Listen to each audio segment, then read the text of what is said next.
Hello everybody, welcome to another episode of Lazio Lounge. I'm Vittorio Campanile. With me today, again, Alistair McKenzie. Hello Alistair, how are you?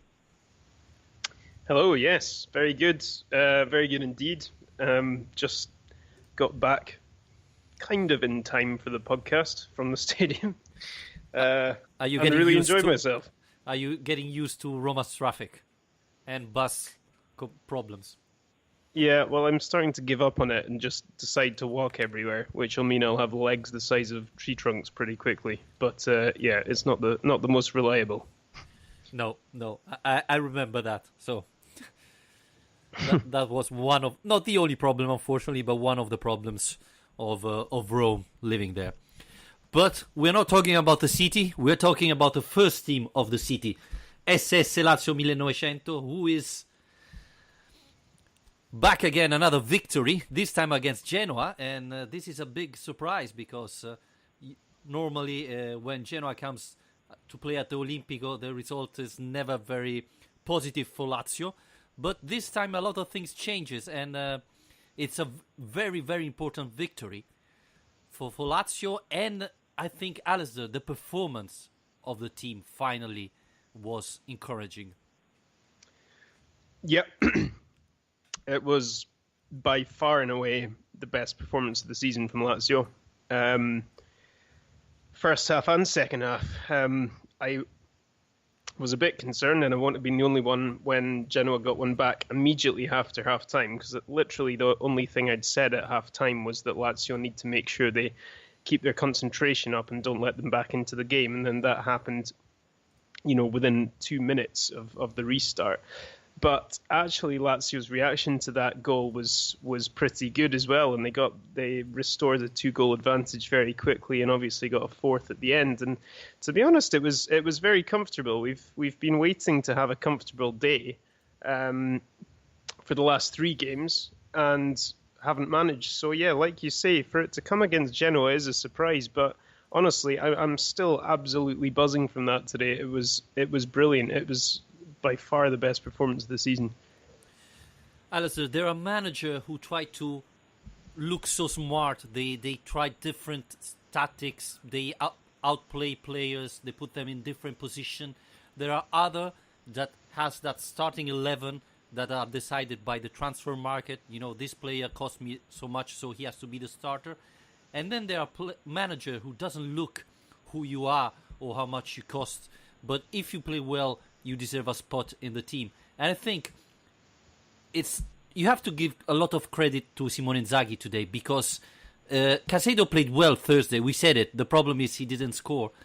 And today, when everybody was expecting always Alberto or Correa, he put Caicedo instead. Big surprise. A lot of skeptical people, I believe, at the beginning. But I think if Lazio won, it's not entire to this decision, but big part. Yeah. Look, you've got to take your hat off to him for that, because it was a brave call as well as being a big call. And, I said myself before the game that I wasn't convinced it was the right decision.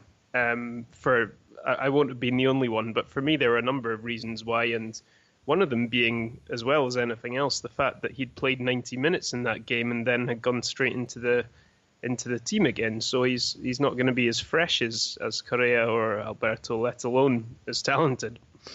But I, like many others, was left to eat my words, because I think I'm pretty confident in saying that's the best game he's had in a Lazio shirt. I think the fact that he managed to score so early on in the game really helped him, because we said when we were talking about the game on Thursday that I was saying how I thought his body language looked a bit agitated, a bit irritated, and you could tell he needed to get that monkey off his back and to find a goal. So for him to get it so early on seemed to just fill him with confidence, and he played a big part in the second goal. He was the one who put pressure on Bessa in midfield to win the ball, and that was what set up Immobile eventually for that goal. And by the time he was substituted off, the noise, I mean, the Olimpico, by the way, today, as well as being the best performance of the season, it was by far the best atmosphere. Just when Lazio play like that, the noise it generates is incredible, and it was noisier than it was against Napoli, and that's a bigger game. But Caicedo was so well received. He got a standing ovation when he was substituted off, and I think he deserves it. And at this point, when he puts in a performance like that, on the back of the Apollon game, he's done what he needed to do. He's proved his doubters wrong, and he's given Inzaghi a selection headache, which none of us really expected at the start of this week he would have. Two things. One is, we said already last Thursday that was his best performance with the Lazio shirt, so he's keeping improving, which is really important. And the second is, I believe that Inzaghi selected Caicedo because of what we saw Thursday. And the second one is, and correct me if you don't feel it my way, is we said that in the past week, Immobile was too isolated in front there all alone because Luis Alberto was playing too near the midfielder. Caicedo is more a striker than Luis Alberto and maybe Correa. We didn't see Correa start from the beginning. But playing Caicedo, is placing someone nearer Ciro Immobile. So Immobile is not alone against all the opponent defense. And the fact that Immobile scored twice today, I don't think is, just a casualty. I think that having Caicedo near there help Ciro Immobile be more free and having more chances. And I don't know, I believe this is one of the reasons why Inzaghi played Caicedo today, not only because Thursday he played that well. Yeah. I think he brings an entirely different dimension to the attack. And like you say, I don't think it is a coincidence that Immobile's benefited from that partnership today and got his own goals. It's hard to say exactly kind of what's changed. I think maybe it's a motivation factor as well on Caicedo's behalf, is something Inzaghi's talked about at will, really, is Caicedo having a very good attitude. And I don't know, Immobile seemed to thrive off having somebody who could hold the ball up and link play together in that area of the pitch. The thing that surprises me is just that when he's tried to play both of them together before, it's never really worked. But then again, how many times have they started matches together? I don't think very often. I can't think of the last time that would have happened. So I think that what he's very good at is being able to have a focal point in that final third to kind of build the attacks around. And he can hold off defenders in a way that Alberto, for example, couldn't. And Alberto, I said, I think it was after the Empoli game, the problem is he can get crowded out of the game very easily, and he's a very lightweight player. So if you're relying on him to be the one guy who's linking the midfield and attack, you can put two players on him, mark him tightly, and there's not an awful lot he can do about it. Whereas Caicedo is so physically strong and so much better at holding the ball and laying it off and drawing in defenders, that tactic really worked today very effectively. And I think as a tactical move from Inzaghi, it was very smart against the back three that Genoa were lined up with as well, because they were just opening up so much space, and something's going wrong when a team has to make a tactical change in the first half, and that was what Ballardini had to do, and he had to bring off Spalli and bring on a striker and change the shape a bit. So I think as a tactical weapon, Caicedo is a very useful player as well. And one thing that we didn't see, or at least I don't remember in the other performances of Caicedo, is how he fight for the ball. The goal of Immobile, he gets the ball back, fighting against a defender. And one thing I was always noticing of Caicedo when he was playing before is that he was a little bit lazy when it was time to defend. He was a little bit, not running to the ball each time. Instead, today was different. And I don't know, you were saying about the mentality. Probably you're right. Maybe he received the message from Simone Inzaghi. Maybe Inzaghi spoke with him this week and said, look, you're important for me, even if the newspapers and the fans doesn't like you. I trust you, but I want to see you playing and making the difference in the pitch. And we saw it today. Yeah, I think it's excuse me.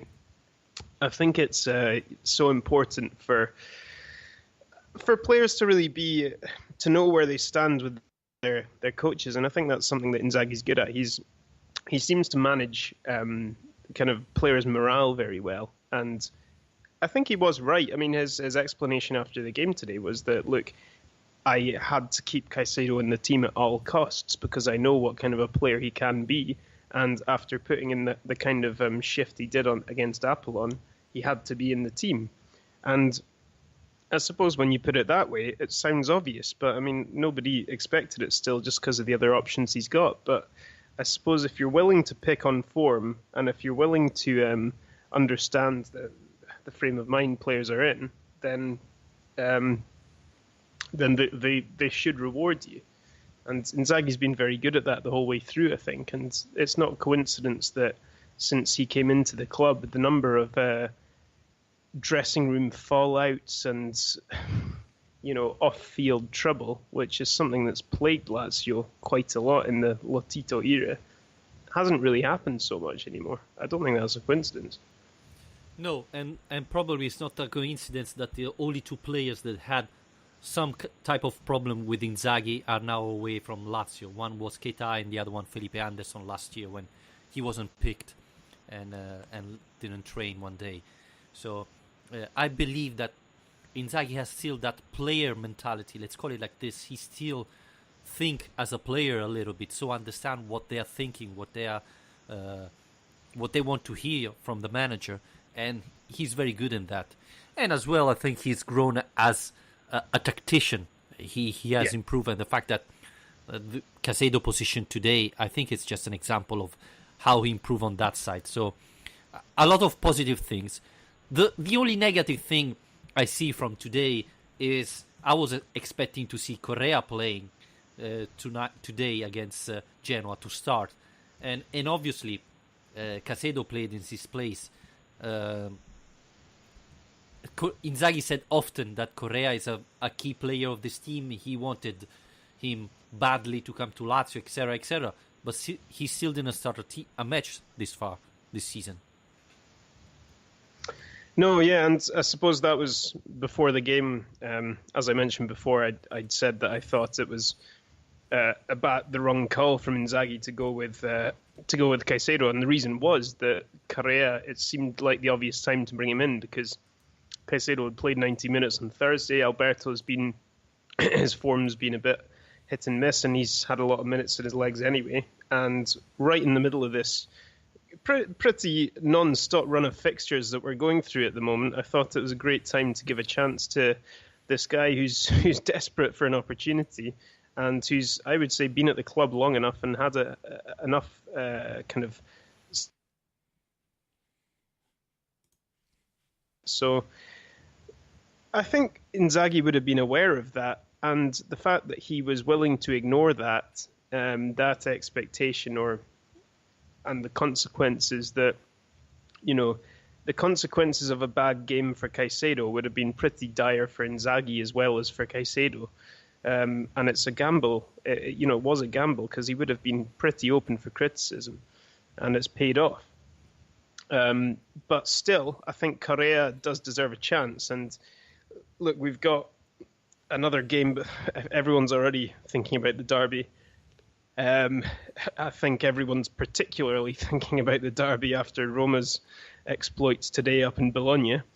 But we do still have a game on Wednesday against Udinese, which is, as you know, about as far an away trip as you can get in this league. So there's another game, and I would expect, to see Correa at some point in this run of fixtures. It's not going to be today. I doubt it's going to be at the derby, so maybe it'll be Wednesday. Yes, we're going to talk about the next match that it's against Udinese. Obviously, I believe there's going to be another turnover there. The derby is so important, and it's Saturday, so Lazio and Roma will have less time to recover. So I think a lot of players that's gonna play Wednesday are not gonna be able to start against Sunday. It's gonna be a Saturday. At least it's gonna be very dangerous. So I can see Korea starting maybe Wednesday. But the other thing, it sends a message, I believe, to the other players. I don't care who you are. I don't care how much you're valued. But if you play well, when I give you a chance, you're going to get another chance like Caicedo did today. So, it's the same message that Inzaghi is sending to Correa as well. When you're going to have the chance, if you're going to play well, then, you're going to have benefit out of that. And maybe even a message to Luis Alberto, who have already scored twice this season, but let's be honest, he still haven't played as well last year. And, this could be a message if he was too confident, no one can get my place. No, look, I can try Caicedo, I still have Correa, so or you get better or you won't find any more space in this team. The other interesting thing is, though, as well, that's probably worth raising is that Caicedo and his performance today, he's not now. This isn't the kind of the Vice Immobile problem solved. This is actually a third option as who to partner Chiro with. So this experiment's gone very well, but it's not actually helped that helped solve that problem of what happens when Chiro's not in the team, because I'm still not convinced that Caicedo works as the guy who's leading the attacks. And today he was playing in a deeper role, and he was playing off the shoulder of Immobile, and like I was saying before, kind of linking the midfield to the attack. So Caicedo in this role is more of a third option as to someone to partner Immobile with in the final third, rather than somebody who's going to be leading those attacks. So that's not something I think many of us were expecting, really. So the Vice Immobile problem is still open, but what we've got now is a new option, I suppose, and quite a different option. Yes, and I think we said it. I think both of us believe that Caicedo is more a striker that can play near a Ciro Immobile, a central forward, than a real centre forward. And we saw it today. I thought he plays much better near a real central forward. So that's probably his position. But again, it doesn't solve the problem if Lazio doesn't have Ciro Immobile. It's true that you can play maybe with Correa there, and not playing with a real central forward, but with two strikers that move a lot and create a little bit confusion and space for the midfielder to get in the box, like Milinkovic, Savic and Parolo. I think that's the only option at the moment for Simone Inzaghi this season. Yeah, no, I'd agree with that. I think he needs players around him to be effective, and he's not the kind of Luis Alberto style player who takes the ball in at his feet and gets his head up and looks about how he's going to dictate and pull the strings. That's just not his game at all. And even the second goal is quite a good example, I suppose, of why he needs to play alongside someone like Ciro, because he was the one who put pressure on Bessa to win the ball back, and then it came to Parolo, who then played the pass through, and it all happened very quickly. And that's basically pouncing on one small error from the opposition to create that goal. But if Immobile is not in the team, Caicedo is still the one who's tracking back and putting pressure on the midfielder to get it to Parolo, but then there's no one in front of Parolo. So if you see what I mean, I suppose if you're going to have someone who's going to put in the hard work and be a physical presence and be a real handful for the opposition midfield, then that's all well and good. But you still need that the guy who's making the runs and stretching the defence at the top of that attack. Yeah, I agree. We had a question from Ramil Gendi, who's asking, with Caicedo starting and scoring, does it mean Inzaghi will keep him in the starting 11 and sacrifice Luis Alberto? I think it's too early to say that. And Lazio is going to play so many matches. Already next week it's going to play twice, and then so on with the Europe League, that it's going to be difficult to have a real starting 11. I think it's going to be a lot of rotation. Of course, I think that now Casado enter in that type of rotation, even though I still believe that Ciro Immobile needs a break. So I think we're going to see a lot of players playing in the next weeks. And of course, Casado will be one of them. Yep. I mean, it's hard to know. It's not quite the same as Europa League. I suppose we expected the big rotation in the squad. There was no secret that was what was going to happen, a pretty full-scale turnover. But when it comes to a game like Wednesday's game against Udinese, for example, that becomes a bit more complicated because it's a league game, so there's a lot at stake. And even if you do have half an eye on, probably more than that, to be honest, on the derby on Saturday, it's probably too risky a move to rotate your entire team. I don't know. What do you think is the best approach for that, for this game, in terms of whether Inzaghi should restore the team that beat Apollon to go to Udinese and keep people fit for the derby, or keep his strongest team? Well, I would make some changes, that's for sure. Maybe I would start Correa and rest Casado, and maybe start Immobile with Correa. And as well in midfield, I would try to make some substitution. Murgia and Cataldi could play, and I think that, I don't know if Berisha is still fit to play against Udinese, but I still believe that with Murgia and Cataldi, Lazio midfield, don't forget Badel. You can give a rest to Leiva and put Badel and one of Murgia and Cataldi, and I think the midfield will still be in very good shape. So I think this year Lazio has more options, so can have a bigger turnover. But let's not forget that Saturday is not a game as all the others, right? It's very important, and so Lazio has to play the best men on Saturday. Without forgetting that, obviously, winning Wednesday is really important for the ranking, because if you win Wednesday, then you're still 4 points ahead of Roma, and in the Champions League race, that's a nice spot to be. Yeah, and this is the timing looks like it's absolutely perfect for a derby to be arriving, because after today's result, Roma are in full-blown crisis mode, really. Let's be honest. Di Francesco's getting pelters from every direction. I've been to see them twice live so far this season, and both occasions they have looked incredibly fragile in midfield and incredibly fragile mentally. And also their fans have been turning against them a little bit. Not turning against them, but booed them off the pitch after the Chievo game, for example. So this is a great time for Lazio to be getting into a derby, especially considering our recent record in this fixture hasn't been great. And I think we all know the importance of these games and how far they can go to actually dictate your goals for the season. I think if you win a derby match, it creates such a positive atmosphere around the club that will last for a long time. So we have to make sure we build on this. It's not been convincing all the way through this season, and we've not made a secret about that. But when it gets to this point, we're talking about a team that's won 4 games in a row and that's conceded just twice in those 4 games.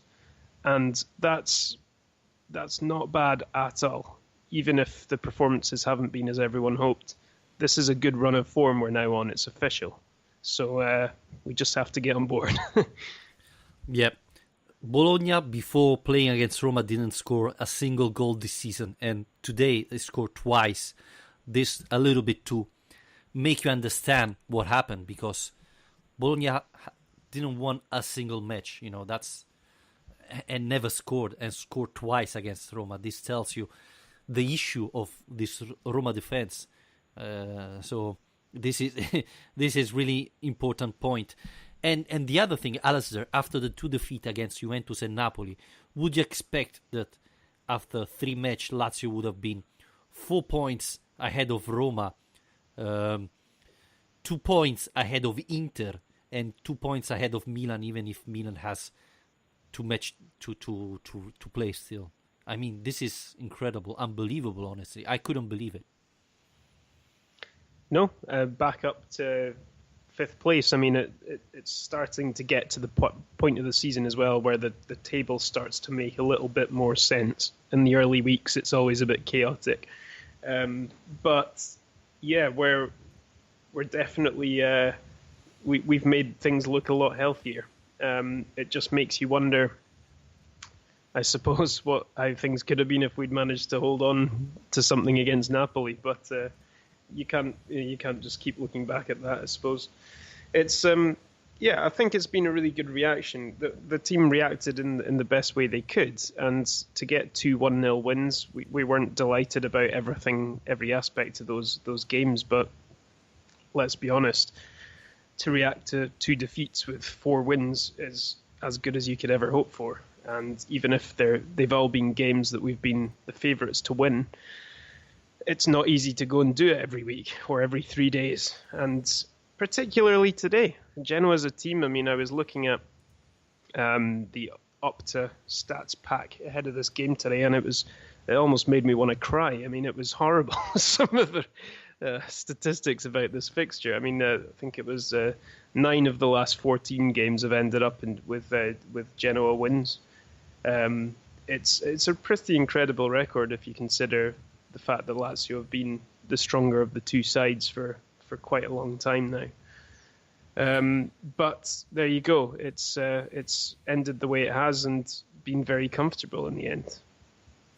Yeah, and one thing important is that in Serie A, really, every team, it's difficult to beat. And the fact that Lazio in the past often was favourite against Genoa and lost, especially at home, tells you that this was a tricky match. Let's not forget that Genoa has the top scorer of the Serie A, right? Piatek, who seems unstoppable. He scored even today. So yeah. There were a lot of dangerous things about this Genoa to be scared of.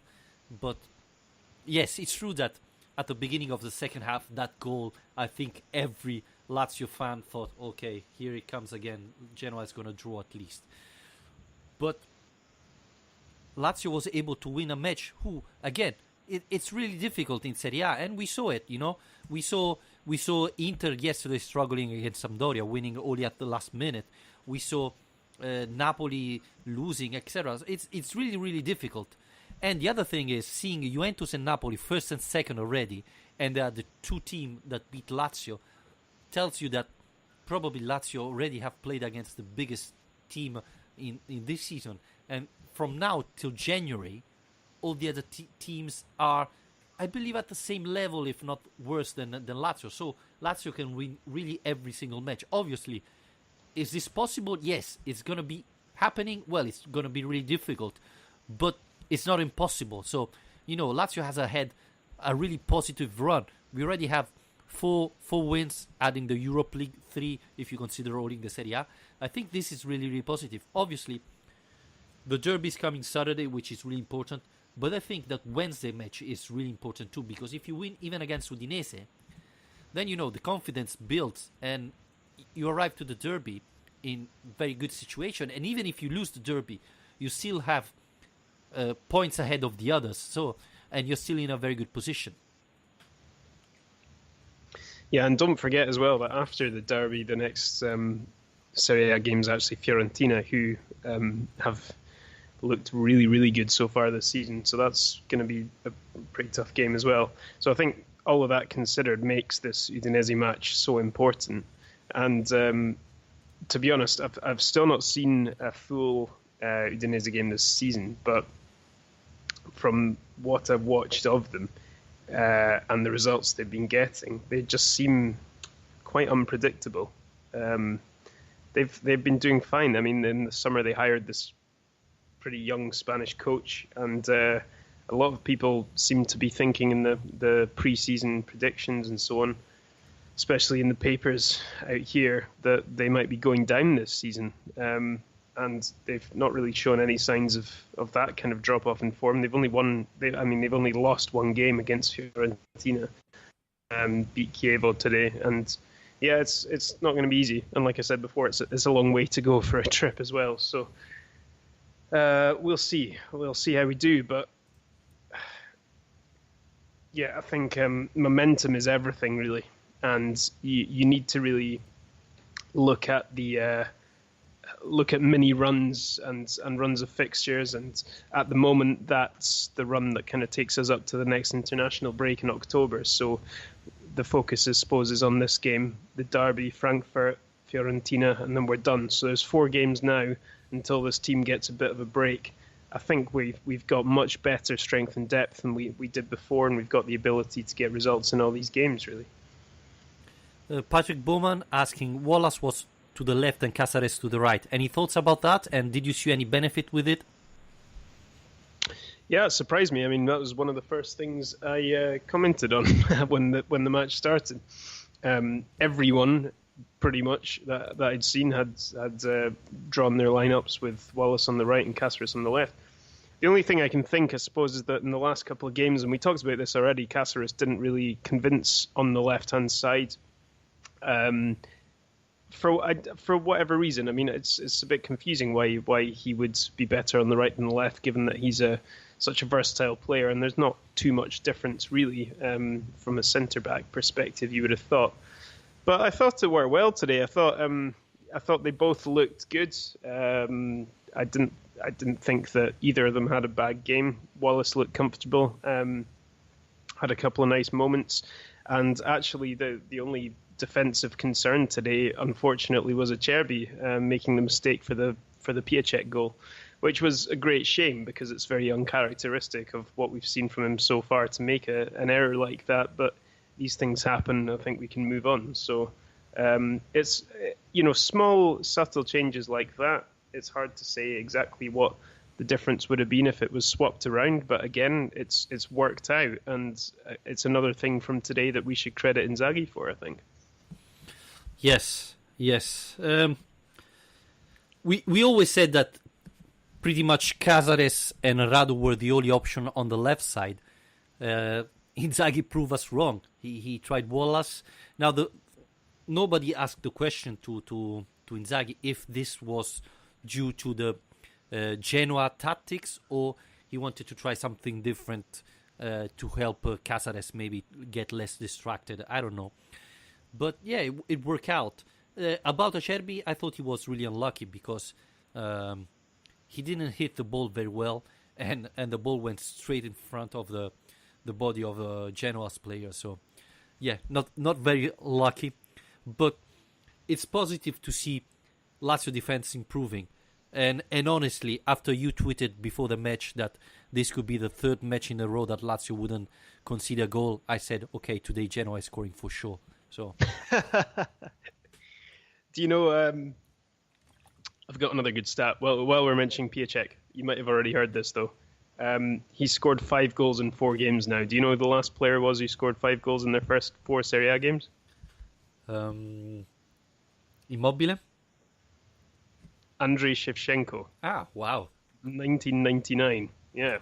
So that goes some way to showing how good this guy's been. So I think, to be honest, we did a really good job on him today. I thought, obviously he's ended up on the score sheet, but that's almost inevitable by now.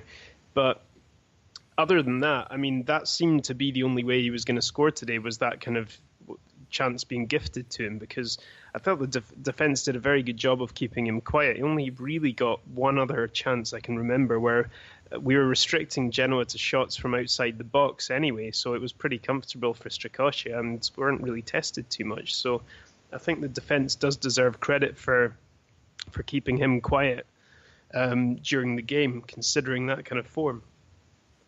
Wallace, after the match, said, it has been a long time I didn't play on the left side, but I like that position, and luckily today I was able to play well.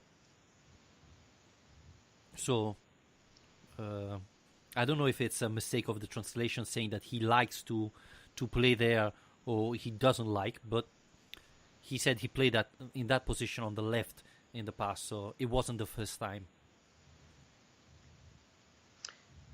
Yeah, I mean, like I say, I mean, I'm not sure how much, if you're playing in a back three and you're used to playing on the right side of a centre back, how much of a change it is to move to the left. I mean, you're still using both feet in both of those positions.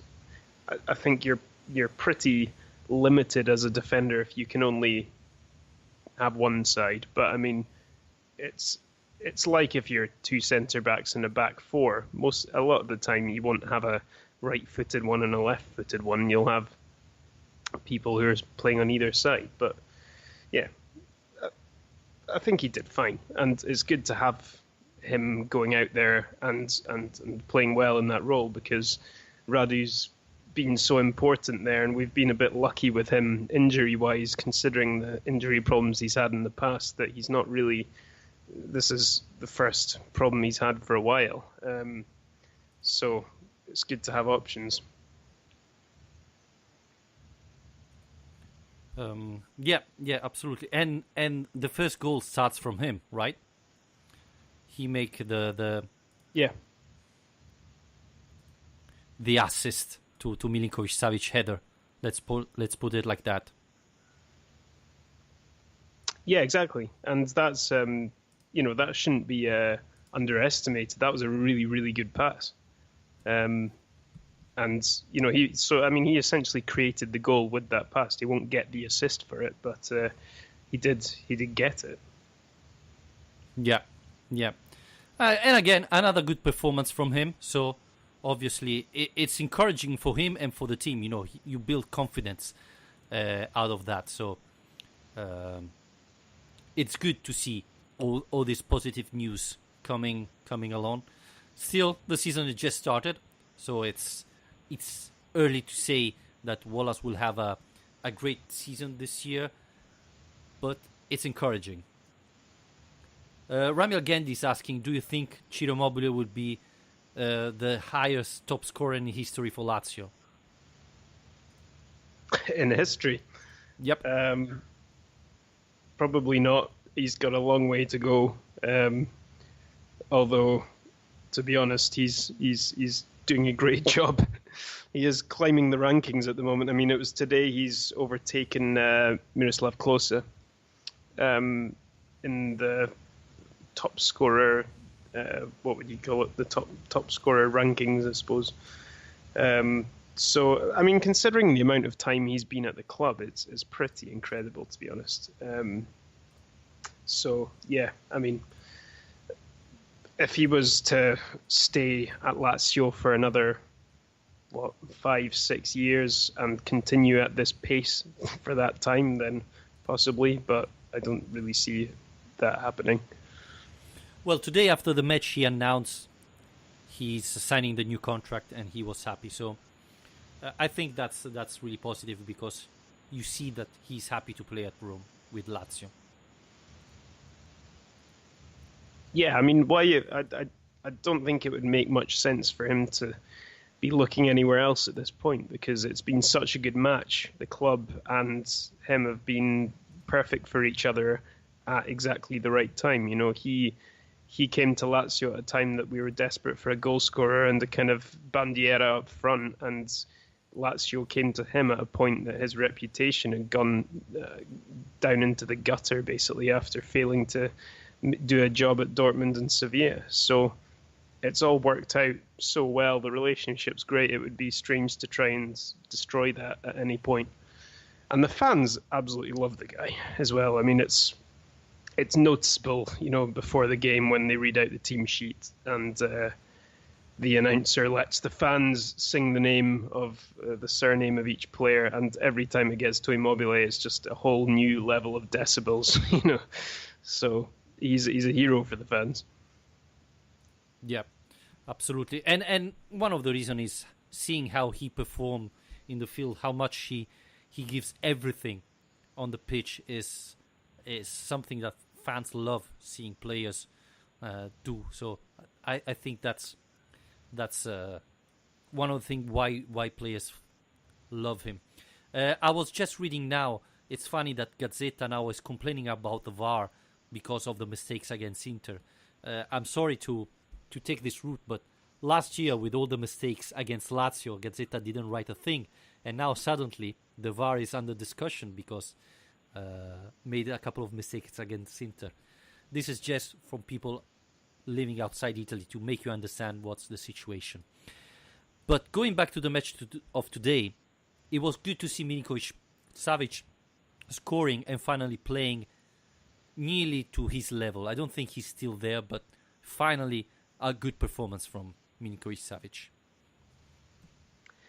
Yeah, and he was another one that Inzaghi picked out after the game for praise and said, he basically said, don't listen to the critics and all that, and concentrate on your own game, and he has. And I think the fact that he scored a goal is good, and it's obviously going to do his confidence no harm and everything. But I think the point that he made during the international break was a good one, which is that it's not. Obviously, he scored a lot of goals last season, and that's what's got part of the reason he's attracted so much attention from other clubs. But that's not necessarily his job. That's not what should necessarily be expected of him, is to be scoring every week. And there's a lot more to his game than that. So it is good to see him score, and he should be contributing goals from time to time. But I think some of the criticism was perhaps a bit harsh. If you're talking about 4 weeks into the season, one of your central midfielders hasn't scored yet. I mean, it's not the end of the world. So, but I think it will do his confidence a lot of good. And it was a really good goal as well, by the way. I mean, that's a really good header to generate that much power from that distance, with it kind of coming behind him a bit as well. Yeah, it was very impressive. Well, this shows you the power that Milinkovic-Savic has. I was a little bit surprised knowing that there was Marchetti playing with Genoa. I was surprised that Lazio didn't have any problem to score. I was expecting a incredible performance by Federico. Yeah, I mean, he didn't really. I think one of the few saves I can remember him making was the one that he pushed straight back into Immobile for the fourth goal. But he did make a good save actually on Caicedo. Caicedo came very close to scoring a second goal during the second half, and Marchetti stopped him, which was a bit of a shame. But yeah, it's also worth saying the some listeners may have already seen this because I posted it on Twitter, but the Marchetti went under the Curva Nord after the game, and it was a really nice moment actually, because he was really well received and everyone was kind of on their feet singing his name and applauding him, and he went over and kind of said hello and waved at everyone and then walked off. So it's good because, considering the way that he was frozen out of the team last year, and the way he left Lazio, I don't think sits very well with me, considering the service he'd given the club. And so it was very nice to see that moment of him, I suppose, having a way of finally saying goodbye to the fans. Yeah. We said it was not the best way to say goodbye to a goalkeeper that played for Lazio for so many seasons and have so many good memories. But, today maybe he was able to say goodbye to the Curva Nord and to the Lazio fans that so much chant for him and support him during all this year at Rome. One other thing is Immobile, after the match, spoke to Sky and said that he believes that Lazio is finally getting back, and it's all due to the condition, to the physical condition. He said, finally I saw Marco Parolo running like last year. I saw Milinkovic-Savic running again.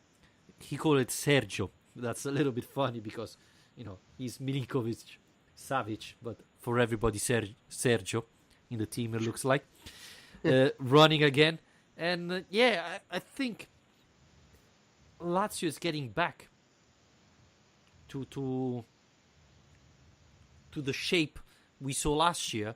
So, being back on top form with already 10 points, that's not very bad, right? That's a good 9 points. Sorry, that's a good position to be. Absolutely, yeah. Those are interesting comments. I mean, it's it's a bit mystifying to me. I think I've said this before, but it is a bit mystifying that the players can't be in top shape by now. I mean, it's almost October.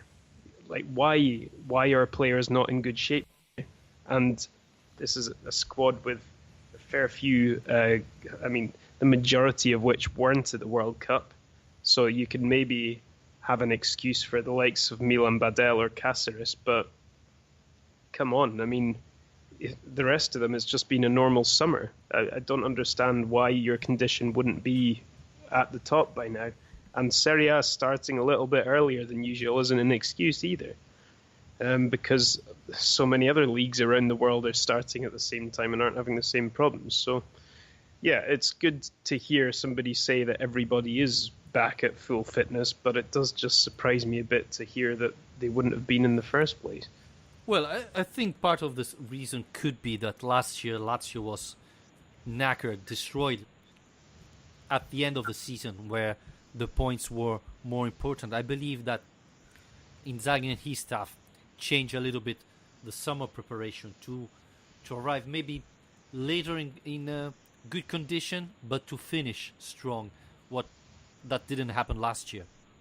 I mean, it's unbelievable to expect a team to run from August to May.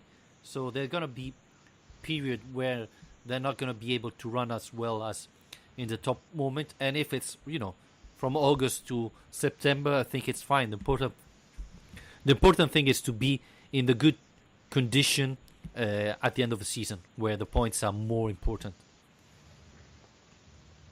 Yeah, that's true, and I think we're in a better place to be in that position now than last season, just because the signings we brought in over the summer have improved the depth of the squad. So I don't think there's going to be as much of an over-reliance on certain players. The most obvious examples being Lucas Leiva, Luis Alberto, Ciro. There's still an over-reliance on, but he can at least be taken out of the team from time to time. And the other one I'm a little bit concerned about is Francesco Acerbi, who already seems so important to this defence. And what I'm really hoping is that once Luis Felipe comes back from his injury, he'll be able to slot into the centre of that defence and be able to show that he's capable of playing in that role, because he's done that a couple of times when he was the backup to Stefan de Vrij last season, and I thought he looks pretty naturally disposed to playing there. So yeah, I hope that leads somewhere, because it would be nice to have a kind of reliable backup for Acerbi, so that time to time he can get a bit of a rest at the moment, because currently he's not getting any time off. But I think that, well, obviously the fact that Luis Felipe wasn't available changed a little bit, forced a little bit Inzaghi to play Acerbi continuously. But maybe even to gain the confidence to give Acerbi, get more used to this position, to play near Wallace, Bastos, etc. I thought it could be even, giving him the confidence, the use, the experience to play near this type of players, so that he can build a better relationship and make the defense work better. Maybe that's, especially at the beginning of the season, you need to build up the confidence, and maybe this is why we saw Acerbi playing so much. Maybe in the next match it won't happen, but yeah, I think we're gonna. Well, also because there's no one else who can really play there. I mean, who else would you put in the centre of the back three that's available? Maybe Wallace, but then if you're gonna go with Wallace in the centre, say Bastos and Cáceres on the side, all of a sudden you don't really trust that back three so much. Yep, I mean, maybe that's a valid point. Even though you have players with a little bit of experience, and maybe you can test even Bastos there, or Wallace that play for Monaco, could have some confidence there, or even Leiva. Leiva played in that position with Liverpool. I think he's better off where he is. Um, I totally agree and, with you. yeah. So I mean, for me, Luis Felipe is the answer to that, to the backup, the kind of vice Acerbi issue. But we just need to wait for him to regain his fitness. And yeah, the other one, obviously, Berisha. So it's exciting that he's nearing availability as well. And I'm really looking forward to having a look at him. Actually, he's from everything I've heard about him and everything I've seen from him, he looks like he could be a really exciting player for us. Yeah, yeah. And talking about Felipe Luis, he started running again. Berisha did big part of the training this week with the rest of the team, so he's nearly there. I don't know. I think he could be called for Udinese. I don't know if he's going to be able to play there, but I think he can be in the team to go to Udine. And again, I wouldn't risk him for the derby, but I think he's there. He's ready there. So we're gonna see when he's gonna play. But I think he's gonna be a very important player for us. Yeah, definitely not worth rushing him in. And I wouldn't put someone into the Rome derby for their first game either. But yeah, it's another option and another versatile option as well. The other thing I wanted to mention about today's game as well was Patrick coming on for Marisic, who had another bad game, I thought, Marisic. And it's becoming more of an issue every week, the fact that he's really not up to standards at the moment for whatever reason. And obviously we saw Basta playing in the Europa League on Thursday, and today it was Patrick who came on quite late in the game. But Patrick made a decent impact. I mean, he was the one who effectively set up the fourth goal, because he played in Correa very nicely, whose shot kind of teed up Immobile. So I wonder how long it's going to be before Marisic's position is under serious scrutiny. And I think the only reason it's not already, to be honest, is the fact that we have so few options with Basta and Patrick. It's not like either of them are of a high enough standard that they're going to say there's going to be a big campaign to get them into the team. Yeah, it's a valid point. We were all expecting much more from Marusic. It's a shame we're still not seeing that type of player that we saw, especially in the beginning, in the second part of last season. But I think even it's because he's a big body and need a little bit more time to get in the shape. But we saw improvement from every player. We should see improvement from him as well. The other problem, as we said even this summer, is that unfortunately on that right side there aren't a lot of options available for Inzaghi at the moment. So he's pretty much forced to play him or to try Patrick. That could become more and more an option there. Yeah, but maybe at some point Patrick does deserve to be given a shot. I mean, this is still a guy who's given a new contract by the club, and if he's going to be signed up long term, then he may as well be used. And I suppose he's never been given a regular run in the team, so we're not really sure yet what he can bring.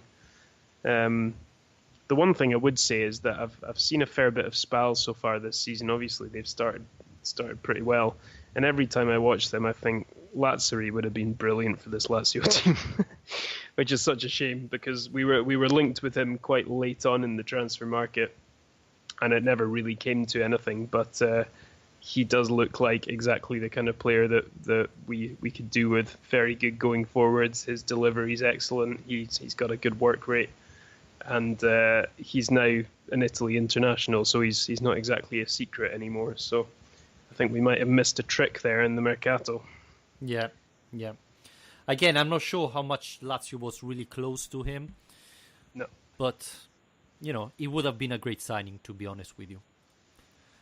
Alistair, I think we can wrap it up here. I don't know, do you have another stat to say before we close the show? Or... Let me just open my big book of stats. Hang on. Wow.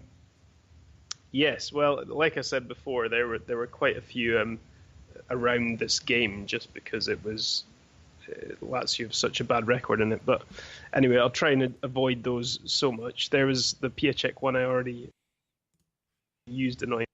One that surprised me though was that Felipe Caicedo's actually scored 4 goals in the 5 games that he started. He's only started 5 games for Lazio and scored 4. That's not bad at all. Yep. So I think a lot of the judgment on his, people have flagged up before his goals per minute ratio actually being quite good, but appearances aren't necessarily too fair. So yeah, I thought that was quite interesting. Immobile has now scored 9 goals in his last 10 games at the Stadio Olimpico in Serie A, which isn't bad. No. Even because you were at the stadium, so that's make it even harder for him. Yeah, that's 3-3 with me there. Yeah, and Genoa are his favourite team to score against now as well. He scored 7 goals against them, so that's all very good. Yeah, I think that's pretty much all I've got. There you go, a few things to finish off. Okay, I will say then the boring thing. Remember, you can follow us on Twitter, on Facebook, subscribe to our podcast on iTunes and Spreaker. And as usual, if you want to support, we are on Patreon, patreon.com/Lazio Lounge. Membership starts from $3, so it's really cheap and it helps us a lot. If you like the show, we really appreciate your help. I think we can close it here, and the next one is going to be Wednesday because Lazio's playing again next Wednesday. This time is Serie A, Udinese-Lazio, very important match, the last one before the derby. From Vittorio Campanile and Alistair McKenzie's everything. We're going to talk next Wednesday. Thank you very much for joining us today. Bye.